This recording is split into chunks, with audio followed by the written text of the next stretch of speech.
Hello and welcome to our channel. This is me, Sonam Sunita Atri, and I am back with another Let's Talk About video. And today, once again, I am here with the Harry Potter stuff. So today I am going to talk about Harry Potter and the Philosopher's Stones. जो चीज़ें मतलब books में हैं लेकिन movies में नहीं है, वो मैं डेफिनेटली आप सबको बताने वाली हूँ आज. Somebody needs to stop me. Somebody literally needs to stop me from talking about this stuff. Okay, मतलब हर बारी घूम फिर के हैरी पॉटर. Anyways, जिनको नहीं पता उनको मैं बता देती हूँ कि fantastic Beast and the secrets of Dumbledore will be in theatres on 15th of April. और जिनको उसके बारे में नहीं पता उनको मैं बता देती हूँ कि फैंटास्टिक बीस्ट जो है वो हैरी पॉटर की सीक्वल है. हैरी पॉटर मूवी सीरीज जो है उसकी सीक्वल है फैंटास्टिक बीस्ट. उसके ऑलरेडी 2 पार्ट्स आ चुके हैं, Fantastic Beast and where to find them, and the second part is Fantastic Beast and the crimes of Grindelwald, where the actual story of Dumbledore and Grindelwald is going to be explored. Okay, so now the third part is coming on 15th of April at Fantastic Beasts and the Secrets of Dumbledore, and I am totally excited. I am so excited. I am definitely going to watch it. I'm so excited. Like, wow, finally, Secrets of Dumbledore. Like, we got a hint in the last book, Harry Potter and the Deathly Hallows. They gave like many hints about Secrets of Dumbledore, which are finally gonna be revealed in this one, and I am all in for it. Okay, coming to today's video. Okay, I want to talk about this Harry Potter and the Philosopher's Stones because मतलब like जब भी मैं किसी से बात करती हूँ ना, they always have like so many wrong perceptions or so many wrong points about the movies, and I'm like नहीं, ऐसे नहीं है, ऐसा है. So I'm literally going to talk about the things that are important, which are not included in the movies but are a part of the book. So I'm going to talk about that today. I literally have made notes right here. मैंने बिल्कुल notes बनाए हुए हैं ताकि कुछ miss नहीं होना चाहिए. Okay, कुछ miss नहीं होना चाहिए, कोई भी important point जो है वो miss नहीं होना चाहिए. Okay, starting from the very first chapter, the name of the first chapter is The Boy Who Lived. But you know, the one thing that I always think about, that they should have named the last chapter of the last book as The Boy Who Lived, because it would have been so ironic. मतलब like I think J.K. Rowling को ये करना चाहिए था कि मतलब first जो chapter था The Boy Who Lived and the end chapter of the final book should have been also The Boy Who Lived, because Harry gets to live in the final chapter, like in the final he lived. So I think that would have been ironic, but anyways. Chapter 1 already tells you about how much the Dursleys hate Potter. Like Dursleys जो भी उनके बारे में बताया या first chapter में कि Dursleys कैसे थे, you know, पेट्यूनिया और उसका हस्बैंड, मतलब वो क्या थे, उनकी सोच क्या थी, वो फर्स्ट चैप्टर में ही पता चल जाता है कि वो पॉटर्स को कितना हेट करते थे, कितना उनसे मतलब लाइक वो मतलब रश करते थे. ये फर्स्ट चैप्टर में पता चल जाता है क्योंकि वो बिल्कुल उनको वो पॉटर्स, Dursleys को पॉटर्स बिल्कुल पसंद नहीं है और उनके बारे में बात करना भी पसंद नहीं करते थे. So I think हैरी की लाइफ मिजरेबल होना वहीं से पता चल गया था कि कितनी मिजरेबल होने वाली है. Anyways, the second thing that the chapter tells us that the first mention of Sirius Black. The first mention of Sirius Black is in chapter 1, but they don't really tell you that who he is and what kind of a contact he has with the story. कुछ बहुत ज़्यादा explore नहीं किया उसके बारे में, सिर्फ उसका एक मेंशन हुआ है जब सीरियस ने हैग्रिड को अपनी मोटर बाइक दी थी हैरी को ले जाने के लिए. So that's the entire mention. And another point is that the first chapter literally explains it, that how much calm and cool Dumbledore is. मतलब like आसपास आग लग रही है, कुछ तूफान आ रहा है और दुनिया इधर से उधर भाग रही है, कुछ नहीं. मतलब like Dumbledore is like super calm and super cool. कितनी भी टफ सिचुएशन हो, कितनी भी रफ सिचुएशन हो, he is always calm. like बहुत सीरियस सिचुएशन थी जिस टाइम पे जो चल रहा था उस वक्त, लाइक पॉटर्स की डेथ एंड वोल्डेमॉर्ट गायब हो गया, this and that. तो बहुत सीरियस सिचुएशन थी, but Dumbledore was like super calm. He was not like too much excited like everyone else. So that was the one thing. Moving on to chapter 2, which is the Vanishing Glass. Okay, सबसे पहले तो इस chapter में बता दूं कि जो जब उसके बर्थडे के लिए जाते हैं, क्या नाम है उसका, डडली, डडली के बर्थडे के लिए जब वो लोग बाहर जाते हैं तो डडली के साथ उसका एक फ्रेंड भी होता है। इस चैप्टर में एक्चुअली लाइक बताया जाता है कि डर्सलीज जो है वो कितने क्रूअल हैं हैरी के साथ में। लाइक वो बाहर उसके बर्थडे के लिए जाते हैं और वो मतलब सब के सब आइसक्रीम खरीदते हैं, लेकिन जो डर्सली होते हैं वो हैरी को आइसक्रीम नहीं खिलाते। लेकिन जब आइसक्रीम मैन ने उसको पूछा होता है कि तुम भी ले लो बेटा, तब उनको मजबूरी में हैरी को आइसक्रीम दिलाएंगे। Like this like too much यार, मतलब इतना भी क्या तुम बच्चे के साथ ऐसे कैसे कर सकते। But anyway, this fiction, this is story, but the cruelty level is too much from the sides of Dursley towards Harry, which is like not acceptable. But anyways, another point in second chapter is that the signs for Harry to be a wizard, like कि जब petunia जो होती है, Harry के बाल ना बहुत ज्यादा बड़े हमेशा बड़े हो जाते हैं और टेढ़े मेढ़े रहते हैं, तो पेटूनिया जो होती है वो उसको बिल्कुल उसके सारे बाल काटती है, उसको गंजा कर देती है। लेकिन फिर भी नेक्स्ट डे होते हैं, नेक्स्ट डे क्या होता है, हैरी के जो बाल होते हैं सब पे एकदम फिर से वैसे के वैसे, मतलब लाइक कभी कोई हेयर कट हुआ ही नहीं उसका, बिल्कुल ऐसे हो जाते हैं। और जब भी कभी जो डडली होता है उसके पीछे भाग रहा होता है, उसको तंग कर रहा होता है, परेशान कर रहा होता है, तो वो ऑटोमेटिकली मतलब कुछ तो होता है, वो सेफ हो जाता है। कभी वो स्कूल की किचन की छत पे अपने आप ऑटोमेटिकली पहुंच जाता है, उसको पता नहीं होता वो कब चला। So these are the signs, like जब पेटूनिया जो होती है उसको बहुत ही ओवर साइज स्वेटर पहना देती है, लेकिन वो स्वेटर अपने आप श्रिंक हो जाता है। तो ये सारे साइंस होते हैं हैरी के कि मतलब वो नॉर्मल का बच्चा नहीं है, he is something different. Coming to chapter 3, the letters from no one. Okay, एक तो इस चैप्टर में मतलब कुछ ऐसे नहीं कुछ बहुत ज्यादा इंपॉर्टेंट पॉइंट है, बट हाँ एक चीज ये है कि मतलब जब बहुत सारे लेटर्स आ रहे होते हैं उनके पास में, जो लेटर्स हैरी के लिए आ रहे होते हैं, तो अंकल वर्नन क्या करते हैं, एक होटल में चले जाते हैं और वहां जाके रहने लगते हैं कुछ दिन के लिए, कुछ टाइम के लिए। लेकिन क्या होता है कि वहां पे भी कुछ 100+ लेटर्स आ जाते हैं हैरी के लिए। तब जो होता है वो वहां से निकलते हैं और उसके बाद फिर वो केव में जाते हैं ताकि वहां तक कोई पहुंच न पड़े। But as we know that Hagrid reached there in the midnight, so that was one point. Coming to chapter 4, like name of chapter 4 is that the keeper of the keys, which is about Hagrid. Okay, तो बेटा एक ma'am सबको पता है Hagrid वहां पे आता है और जो भी सीन होता है, बट उसमें ये चीज होती है कि जो सारी कॉन्वर्जेशन होती है कि हैरी एक विजर्ड है, उसके पेरेंट्स के साथ क्या हुआ और कैसे हुआ और किसने किया, ये सारी जो कॉन्वर्जेशन है मूवीज में डिफरेंट पार्ट्स में दिखाई हुई हैं, अलग अलग दिखाई हैं, और कहीं पे तो काफी सारी चीजें नहीं भी बताई हैं। तो वो जो सारी चीजें होती है हैरी के बारे में कि हैरी के साथ जो हुआ वो क्यों हुआ, वो डर्सी के साथ क्यों रहता है, उसके पेरेंट्स को एग्जैक्टली क्या हुआ, वो कौन सी दुनिया से बिलोंग करता है, ये सारी चीजें जो होता है वो हैग्रिड उसको उसी वक्त बताता है जब वो उससे मिलता है इन द केव, जो वो साथ में बैठे होते हैं रात में, वो उसी वक्त हैरी को सारी चीजें बताता है। Coming to chapter 5, the name of the chapter 5 is Diagon Alley. Okay, so first of all, the thing that is different in the movies from the books that Harry gets to meet Draco in the Diagon Alley for the first time. Harry Draco से first time Diagon Alley में मिला था जब वो madam मिल्किंस की shop में जाता है रोब्स के लिए।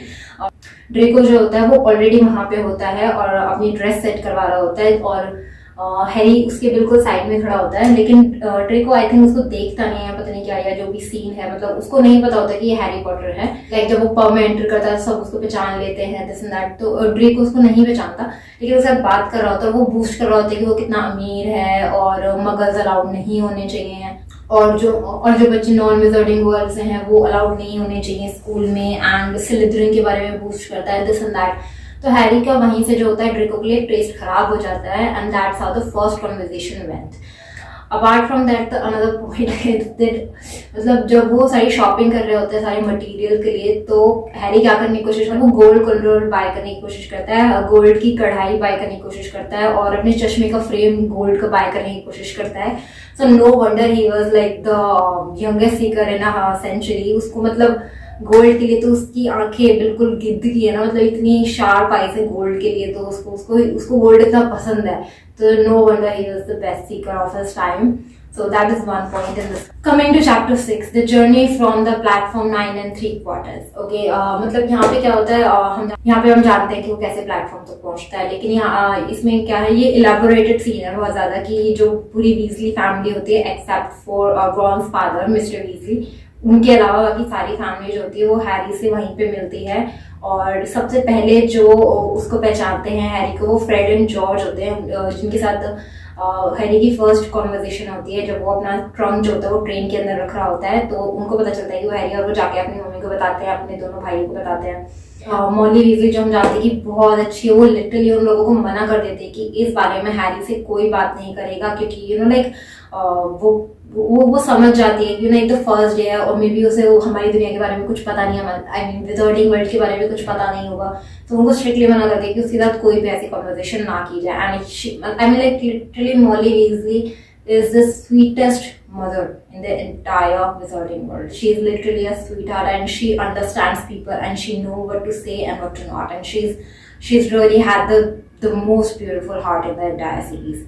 Another point in this chapter is that Draco meets Ron and Harry in the compartment. Okay, मतलब जो हमने देखा था कि हॉगवर्ट्स की स्टेयर्स पे जो कॉन्वर्सेशन होती है, जब ड्रेको हैरी को अपनी फ्रेंडशिप ऑफर करता है, वो सीन एक्चुअली कंपार्टमेंट में होता है ट्रेन के. जब मतलब लाइक अफवाह फैल जाती है कि हैरी पॉटर जो है वो ट्रेन पे है, तो ड्रेको जो होता है अपने फ्रेंड्स क्रैब एंड गोल्ड के साथ में रॉन एंड हैरी के कंपार्टमेंट पे आता है, उसको अपनी फ्रेंडशिप ऑफर करता है. और as we know like savage Harry Potter, like वो उसको लिटरली फेस पे मना कर देता है, and then he was flushed, and then Draco Malfoy was literally flushed. So that is one point in this one. Coming to chapter 7, like the sorting hat. Okay, first of all, the people who have watched only movies, they must not know that there's a sorting hat always have a song. Like every year before the sorting ceremony, जो sorting hat होती है उसका अपना एक song होता है, जो वो मे बी आने वाले ईयर के बारे में कुछ बताना चाहती है, या कोई कुछ वार्निंग अगर उसको देनी हो, या सिर्फ कोई विश अगर करनी हो, तो वो सॉन्ग जो होता है वो हर ईयर चेंज होता रहता है. फर्स्ट ईयर में जब हैरी आया था, क्योंकि फर्स्ट ईयर में जब हैरी आया था, तो सॉर्टिंग हैट का जो सॉन्ग था, और क्योंकि वो सीरीज की स्टार्टिंग थी, इसलिए भी मे बी, तो सॉर्टिंग हैट का जो सॉन्ग होता है वो हाउसेस को इलैबोरेट करता है. जो सारे हाउसेस होते हैं, 4 जो हाउसेस हैं, उनको वो इलैबोरेट करता है कि ग्रिफिंडोर की क्या क्वालिटीज है, स्लिदरिन की क्या क्वालिटीज है, और हफलपफ और रेवेनक्लो जो तो क्या मैसेज है उनका, क्या किस चीज को बिलोंग करते हैं, क्या उनके प्रिंसिपल्स हैं, तो इन चीजों को वो इलैबोरेट करती है हैट का जो सॉन्ग होता है. This is one point. और ये जो सॉन्ग होता है एवरी ईयर चेंज होता रहता है according to the need and requirement. तो मतलब एक बहुत छोटा सा पॉइंट कि पार्वती पाटिल और पद्मा पाटिल जो होते हैं वो सेम हाउस में नहीं होते हैं. पार्वती जो होती है वो ग्रिफिंडोर में होती है, लेकिन पद्मा पाटिल जो होती है वो रेवेनक्लॉ में होती है. वो दोनों सेम हाउस में, वो दोनों ग्रिफिंडोर में नहीं होती. पद्मा जो होती है वो रेवेनक्लॉ में होती है. This is just a minor detail. So the introduction of Peeves and Bloody Baron. Okay, Peeves के बारे में I don't know how many people know this, but I did made a video about like who is Peeves and what importance he has in the story, और वो मैंने बताई भी थी एक वीडियो में. I link down that video in the description box, you can check that out. Okay, so Peeves का इंट्रोडक्शन हो जाता है कि पीव्स एक पोटर्जिस्ट है, एंड उसके बारे में जो होता है वो सर निकलस जो होते हैं वो उसके बारे में हैरी को और जो सारे नए बच्चों को होते हैं वो बता देते हैं. इसमें जो एक बहुत बड़ा हिंट था वो ये था कि ब्लडी बैरन के बारे में.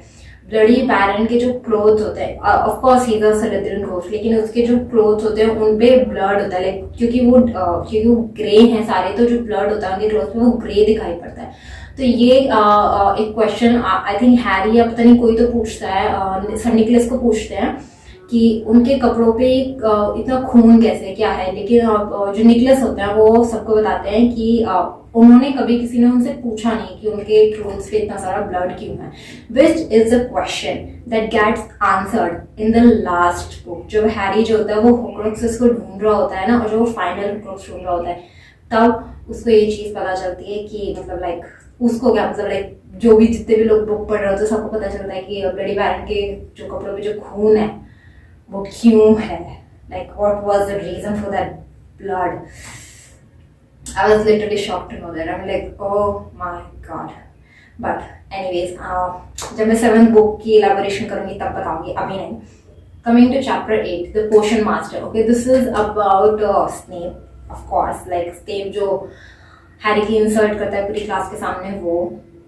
बट स्नेप की जो हेट्रेड होती है हैरी के लिए, चलो ठीक है जो भी रीजंस थे, बट जो नेविल की तरफ उसकी हेट्रेड होती है ना वो थोड़ी पॉइंटलेस होती है. और जितना ह्यूमिलिएट स्नेप ने पूरी सीरीज में नेविल को किया है ना, that is unacceptable and that is literally too much out of line, like so much out of line. Like वो उसको इतना डरा देता है नेविल को, लाइक नेविल लिटरली स्टैंड भी नहीं कर सकता उसी क्लास में, वो इतना उसको ह्यूमिलिएट करता है.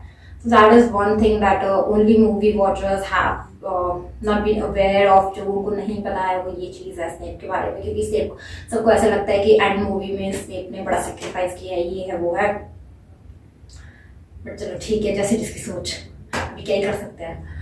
But Snape is not a saint. Okay, Snape is definitely not a saint. Snape was cruel throughout, like literally cruel.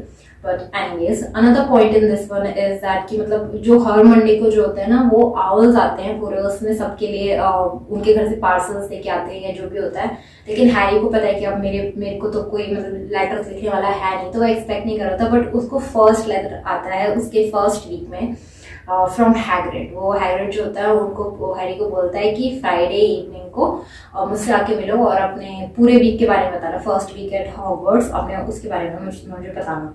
तो हैरी को बहुत मतलब खुशी होती है कि कोई है जो उसकी केयर करता है और जानना चाहता है कि वो ठीक है नहीं है उसके बारे में। So this is like literally the most warmest moment, and I think this actually defines how much Hagrid cares for Harry and how much Harry is attached to Hagrid, because I think Hagrid was like that वो Disney movies में होता नहीं है कि मतलब जो princess होती है वो फिर बड़ी मुसीबत में होती है और फिर एक मतलब बड़ा ही ब्रेव प्रिंस आके उसको बचा लेते। तो हैरी के लिए ना वो चीज़ एक मोमेंट होती है कि मतलब वो डर्सलीज के यहाँ पे इतने सालों से फंसा हुआ था, एंड देन सडनली हैग्रिड आया और उसने उसको बताया कि वो विज़ार्डिंग वर्ल्ड में बिलोंग करता है, एंड देन फिर वो वहाँ से निकल गया और उसने फ्रेंड्स बनाए और उसको रॉन की फैमिली मिली, हरमाइनी मिली, हैग्रिड मिला और इतने सारे टीचर्स मिले। So this is like this really kind of like defines that what is Hagrid and Harry's relation is.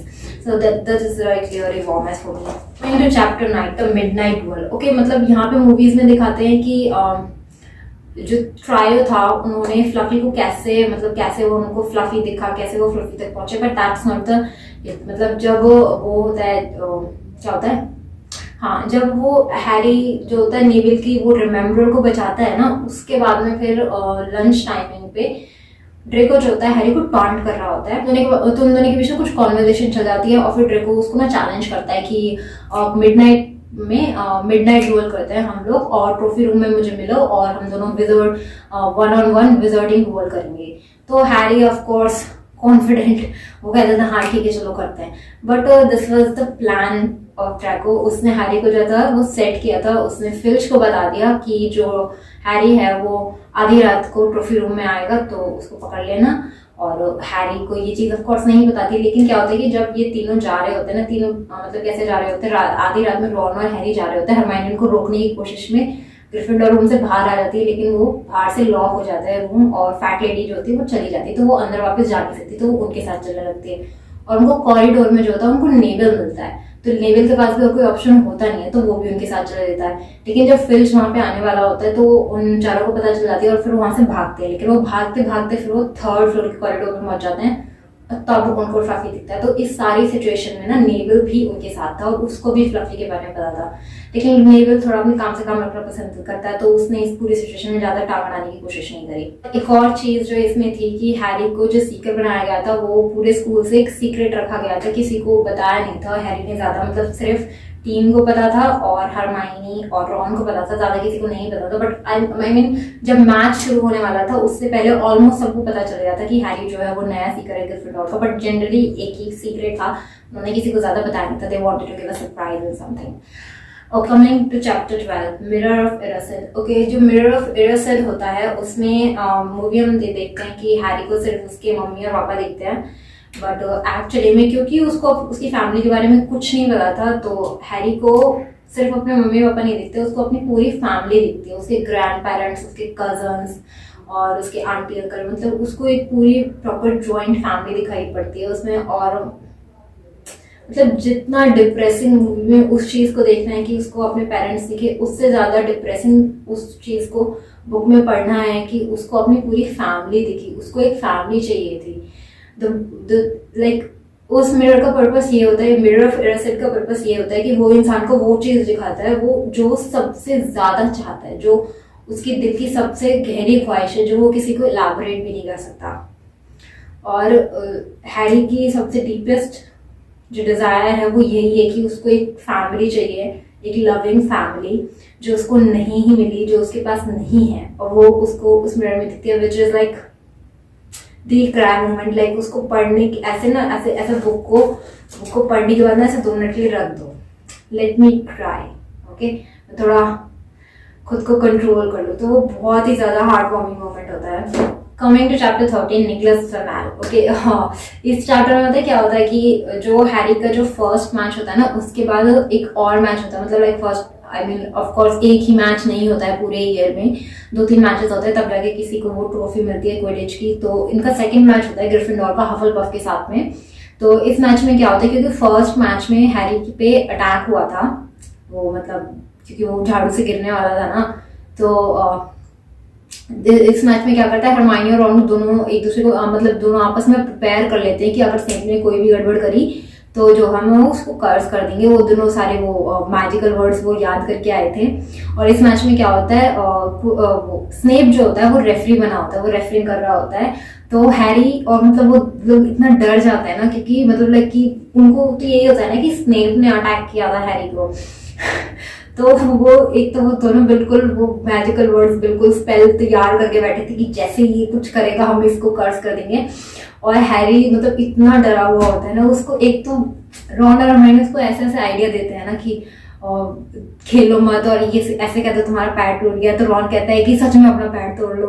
Like literally कुछ भी इतने गंदे गंदे आइडियाज दिए थे ना उन दोनों ने उसको कि ये कर लो और वो कर लो।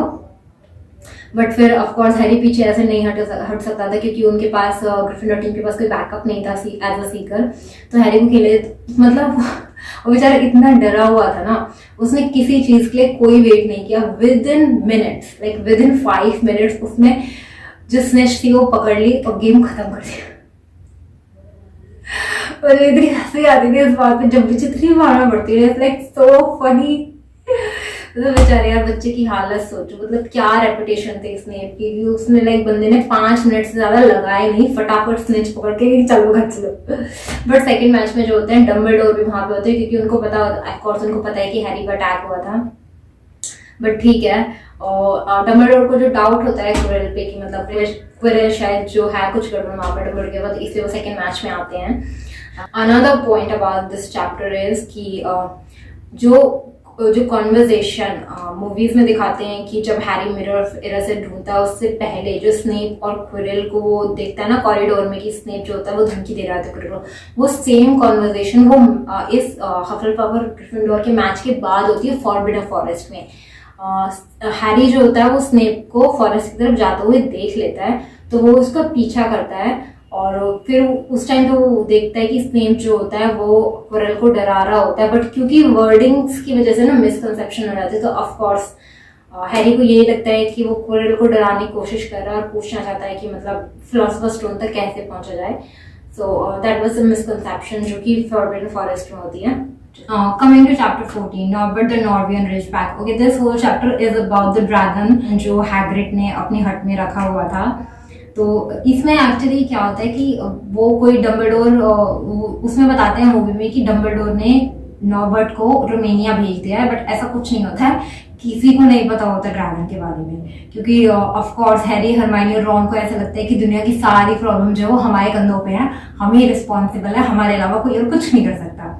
तो इस बारे में किसी को नहीं पता होता, और क्योंकि उनको डर होता है कि अगर किसी को भी पता चला और डम्बलडोर को भी पता चला तो शायद बात बहुत बिगड़ सकती है, तो वो इसको अपने तक ही रखते हैं। लेकिन पता है इसमें क्या होता है कि मूवी में दिखाते हैं कि जब ड्रैको को पता चलता है वो मैकेनिकल कंप्लेन कर देता है, बट ऐसा नहीं होता। जब सेम नाइट में जब उसको हैचिंग हो रही होती है एग की, ड्रैगन की एग की, तो वो देख लेता है ड्रेको, लेकिन वो जाके बताता नहीं है, वो उसको अपने तक रखता है, क्योंकि उसको चाहिए और मसाला, इतना मसाला काफी नहीं है, उसको चाहिए कि मतलब मैं पूरी चटनी बना के ना तब मैकेनिकल के सामने पेश करूंगा। तो वो वेट करता है कि कभी बात बढ़ेगी ना मैं तभी बताऊंगा।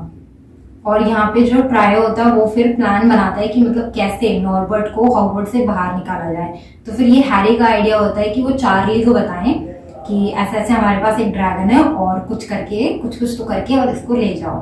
तो रॉन जो होता है वो एक दिन हैग्रिड को हेल्प कर रहा होता है नॉर्बर्ट को खाना खिलाने के लिए, लेकिन हैरी की रॉन में चोट लग जाती है, वो बाइट कर लेता है ड्रैगन, तो वो हॉस्पिटल में होता है। लेकिन चार्ली का लेटर वापस आ जाता है जो रॉन ने उसको भेजा था कि हमारे पास ऐसे ऐसे ड्रैगन है। तो चार्ली बोलते हैं कि मेरे 4 फ्रेंड्स आने वाले हैं यहाँ पे, तो मैं उनको बोल दूंगा और तुम इसको सबसे टॉप टावर पे लेके आ जाना और वहां से हम इसको कैरी करके ले जाएंगे। मतलब प्लान देख रहे हो तुम यहाँ पे, 11 साल के 3 बच्चों ने प्लान बनाया है कि हम ड्रैगन स्मगल करेंगे। मतलब like oh my god, I so want to be in a school like this. मतलब मुझे भी चाहिए कि मैं ड्रैगन स्मगल करूँ स्कूल से। लाइक कितना एक्साइटिंग है, like so exciting, oh my god. मतलब दुनिया भर के सारे काम कर रहे हैं लेकिन जो करने के लिए आए हैं बस वो नहीं कर रहे हम। एनीवेज, इसमें यही होता है। तो ड्रेको को ये बात पता होती है कि मतलब वो पता नहीं कैसे कैसे करके कुछ तो सुन लेता है, उसको पता चल जाती है कि इनका जो प्लान है ड्रैगन को स्मगल करने का, वो उस दिन उनको पकड़ना चाहता है। तो रॉन जो होता है वो तो हॉस्पिटल में होता है, तो हरमाइनी और हैरी जो होते हैं वो एक केज के अंदर नॉर्बर्ट को लेके आते हैं एस्ट्रोनॉमी टावर पे, जो कि सबसे ज्यादा टॉप टावर है बिल्डिंग की, वहां पे लेके आते हैं। और इस बारे में जो होता है वहां पे ना, वो उस वक्त ड्रेको होता है, तो वो सोचता है कि जैसे ही वो आएंगे मैं उनको पकड़ लूंगा, लेकिन ड्रेको को फिल्च पकड़ लेता है और वो उसको मैगोनिकल के पास ले जाता है। उसको मैगोनिकल से डांट पड़ जाती है। लेकिन अब अनफॉर्चुनेटली क्या होता है कि जब हैरी और हरमाइनी टॉप टावर पे जाते हैं और चार्ली के 4 फ्रेंड्स आते हैं और वो ड्रैगन को लेके चले जाते हैं, लेकिन उसके जस्ट सेकेंड्स बाद जो नेविल होता है उसको भी पता होता है उसको भी पता होता है कि ऐसा कुछ होने वाला है और ड्रेको जो है उन दोनों को फंसाने वाला है। तो वो वार्न करने के लिए हैरी और हरमाइनी को वो वार्न करने के लिए आ रहा होता है कि ऐसे ऐसे ड्रेको को पता चल गया, बट अनफॉर्चुनेटली मैगोनिकल उसको पकड़ लेती है। और फिर सेम टाइम पे हैरी और हरमाइनी नीचे आ रहे होते हैं और उनको फिल्च पकड़ लेता है और वो तीनों पकड़े जाते हैं और फिर उन चारों को डिटेंशन मिलती है जब वो फिर बाद में फॉरबिडन फॉरेस्ट में जाते हैं। So this was the scene with the whole dragon thing, but I think this is like the most interesting chapter. मतलब इतना funny है ना ये पूरा चैप्टर, बहुत ही funny, बहुत मजा आता है मुझे चैप्टर को पढ़ने में। Chapter 15 the forbidden forest. Okay, इसमें पता है क्या होता है कि क्योंकि अब ग्रिफिंडोर हाउस के जो होते हैं 150 पॉइंट्स चले जाते हैं, क्योंकि 50 ईच जाते हैं। तो जो सारा स्कूल होता है ना वो हैरी, हरमाइनी और नेविल का अगेंस्ट हो जाता है और सब उनको मतलब बहुत उनके साथ अच्छा बिहेव नहीं करते हैं, क्योंकि मतलब सब चाहते थे कि इस बार जो है वो स्लिदरिन हाउस हार जाए और मतलब कोई और जीते। तो वो चांसेस कम हो जाते हैं, इससे सब वो उन सबसे बहुत नाराज होते हैं। बट फिर उसके बाद क्या होता है कि जब उनकी डिटेंशन होती है, वो जो फॉरबिडन फॉरेस्ट में जाते हैं, वहां पे हम देखते हैं कि हैरी जो होता है वो एक सिग्नेचर से मिलता है, बट ऐसा नहीं होता, वो कम से कम 2-3 सिग्नेचर से मिलते हैं। और हैरी को मतलब कुछ एक हमें मतलब पूरी स्टोरी में एक आइडिया मिल जाता है कि मतलब सिग्नेचर्स किस तरीके के क्रीचर्स हैं और किस तरीके की उनकी सोच है और आगे उनकी क्या स्टोरी हो सकती है। इस पूरी स्टोरी में उनका क्या पार्ट हो सकता है, क्योंकि वो बहुत ट्रिकी होता है। मतलब हालांकि जो भी जितना भी पार्ट सिग्नेचर वाला होता है ना वो बड़ी कंफ्यूजिंग होता है, मतलब लाइक क्या ही कहने की कोशिश कर रहे हैं।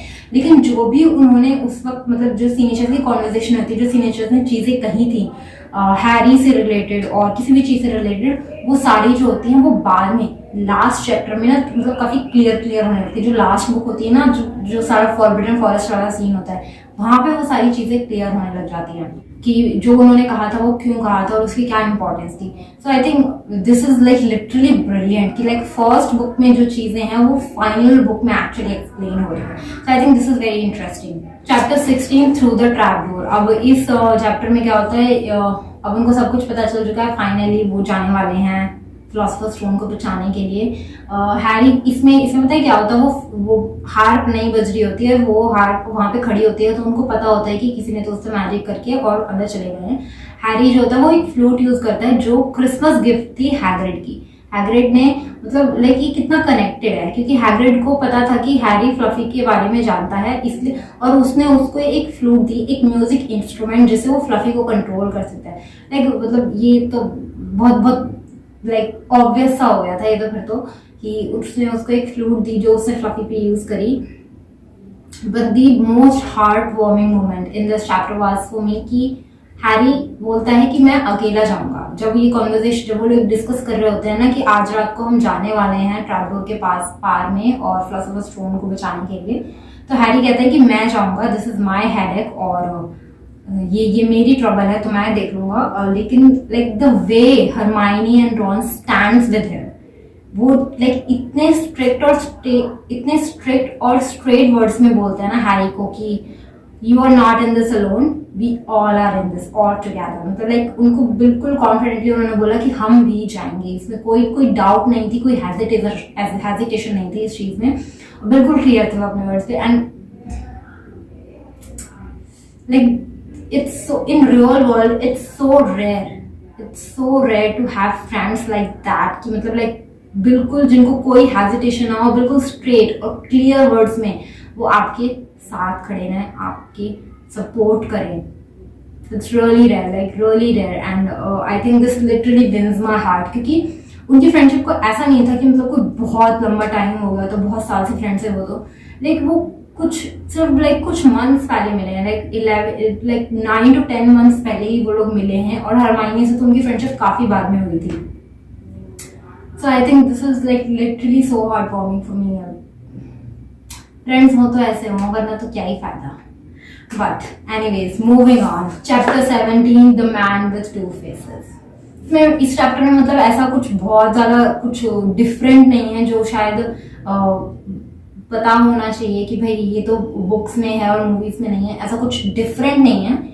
स्टोरी वही है, वो क्विरल से मिलता है और स्टोन उसको मिल जाता है। बट 2 पॉइंट्स जो मैं कहना चाहूंगी इस चैप्टर के बारे में, कि एक तो जो एल्बम होती है फाइनली, जो हैरी के पेरेंट्स की जो एल्बम होती है, जो हैरी के लिए होती है, वो हैग्रिड उसको ट्रेन स्टेशन पे नहीं देता, वो उसको हॉस्पिटल में देखता है। जब हैरी जो होता है बेहोश हो जाता है और वो हॉस्पिटल विंग में होता है, तब हैग्रिड उससे मिलने आता है। वो एल्बम जो होती है वो हैग्रिड उसको तब देता है, जो कि डम्बलडोर के कहने पे था। डम्बलडोर ने हैग्रिड को बोला था कि इट्स टाइम कि तुम हैरी को वो एल्बम दे दो, क्योंकि डम्बलडोर की कॉन्वर्जेशन हैरी के साथ हो चुकी थी। जिस वक्त हैरी को होश आया था, डम्बलडोर वहीं पे थे और फर्स्ट कॉन्वर्जेशन उसकी उन्हीं के साथ होती है। तो वो डिसाइड करते हैं कि अब हैरी को वो एल्बम दे देनी चाहिए, क्योंकि उसको ऑलरेडी काफी चीजें पता चल चुकी हैं। So that was the thing. Another the important thing that I think people don't understand or don't know this about the story is that Harry को जो स्टोन मिला था वो क्यों मिला था? क्योंकि हैरी को वो स्टोन मतलब इसलिए नहीं मिला था कि उसके पास कोई बहुत ज्यादा मैजिकल पावर्स हैं या लाइक वो बहुत ज्यादा कुछ स्ट्रॉन्ग है, ऐसा कोई पॉइंट नहीं था कि बट वो डम्बलडोर की मैजिक थी। जो मैजिक स्पेल डम्बलडोर ने उस पर डाला था, वो उस स्पेल की वजह से था।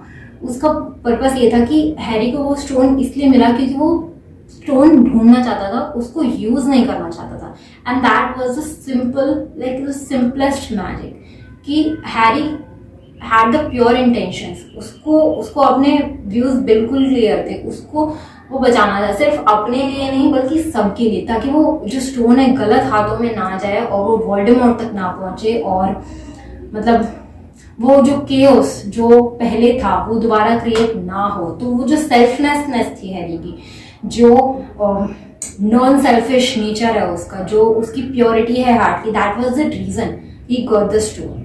And I think this is like literally the purest thing that people don't really understand about Harry Potter. So that was the one thing. So I'm kind of like done with this one, the philosopher's stone, Harry Potter and the philosopher's stone. मैंने जो भी इसमें सारी चीजें जो movie में नहीं थी और जो बुक्स में है और जो इम्पोर्टेंट है और ऑडियंस को पता होना चाहिए, वो मैंने सारी बता दी हैं। अब of course the next book is Chamber of Secrets. I will be elaborating that after some time, and I really hope कि अगर किसी की भी कोई डाउट्स थे और जो उनको चीजें नहीं समझ में आ रही थी, बट आई डोंट थिंक कि मतलब मेरे चैनल पे जो भी लाइक व्यूअर्स हैं, पता नहीं मुझे लगता है कि ज्यादा कोई हैरी पॉटर फैन था नहीं, बट क्योंकि मैं हैरी पॉटर फैन हूँ तो मुझे तो ये करना पसंद है। अब पता नहीं ऑडियंस में कितने लोग हैं जिन्होंने हैरी पॉटर देखी है, नहीं देखी है, या जो हैरी पॉटर फैंस है उन तक ये वीडियोस पहुंचती भी हैं, like whatever the situation is, but I make these videos about the whole Harry Potter thing because I love it and I do the things that I love and that gives me the inspiration or that gives me the satisfaction or makes me feel good and beautiful. So I do all those things. So it's that's the thing. So but I really hope that you all have enjoyed this video. अगर किसी का कोई भी question है first book के बारे में, so please do let me know. I would be more than happy to answer. And if you are still here, do give this video a big thumbs up and comment down below that I am an art, because you are an absolute art. Please believe in yourself. You are amazing and beautiful. Do love yourself. Other than that, subscribe to the channel, share the video with everyone, and lots of love to you, lots of love to me. Thank you so much for watching the video. Thank you so much. Bye bye.